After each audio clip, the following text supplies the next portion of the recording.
Early in the morning, Jerub-Baal, that is Gideon, and all his men camped at the spring of Harod. The camp of Midian was north of them, in the valley near the hill of Moreh. The Lord said to Gideon, "You have too many men. I cannot deliver Midian into their hands, or Israel would boast against me. My own strength has saved me. Now announce to the army, anyone who trembles with fear may turn back and leave Mount Gilead." So 22,000 men left, while 10,000 remained. But the Lord said to Gideon, "There are still too many men. Take them down to the water, and I will thin them out for you there. If I say, 'This one shall go with you,' he shall go. But if I say, 'This one shall not go with you,' he shall not go." So Gideon took the men down to the water.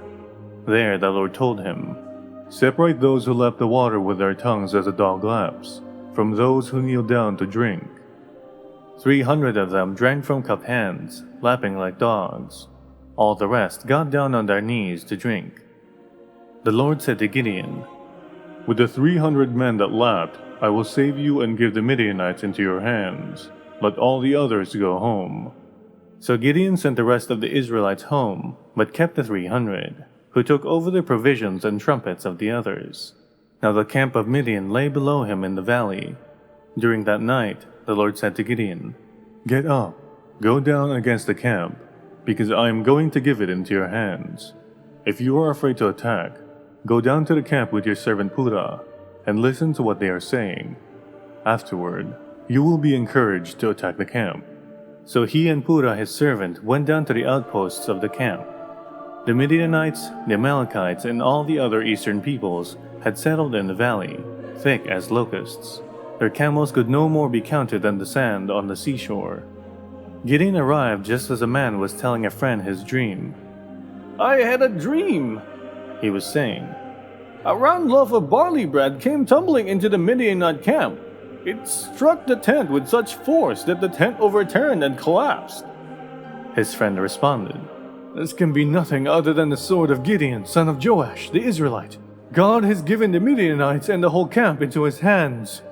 When Gideon heard the dream and its interpretation, he bowed down and worshipped. He returned to the camp of Israel and called out, "Get up! The Lord has given the Midianite camp into your hands."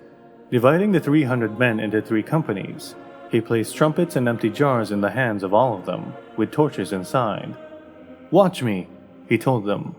"Follow my lead. When I get to the edge of the camp, do exactly as I do. When I and all who are with me blow our trumpets, then from all around the camp blow yours and shout, 'For the Lord and for Gideon!'"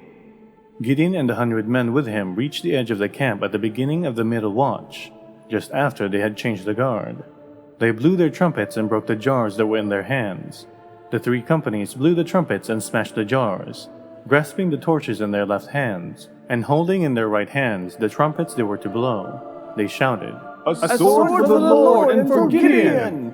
While each man held his position around the camp, all the Midianites ran, crying out as they fled.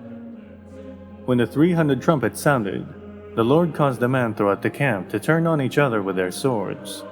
The army fled to Beth-shittah towards Zererah, as far as the border of Abel-meholah, near Tabath. Israelites from Naphtali, Asher, and all Manasseh were called out, and they pursued the Midianites. Gideon sent messengers throughout the hill country of Ephraim, saying, "Come down against the Midianites and seize the waters of the Jordan ahead of them as far as Beth-barah." So all the men of Ephraim called out, and they seized the waters of the Jordan as far as Beth-barah. They also captured 2 of the Midianite leaders. They killed Oreb at the rock of Oreb, and Zeeb at the winepress of Zeeb. They pursued the Midianites and brought the heads of Oreb and Zeeb to Gideon, who was by the Jordan.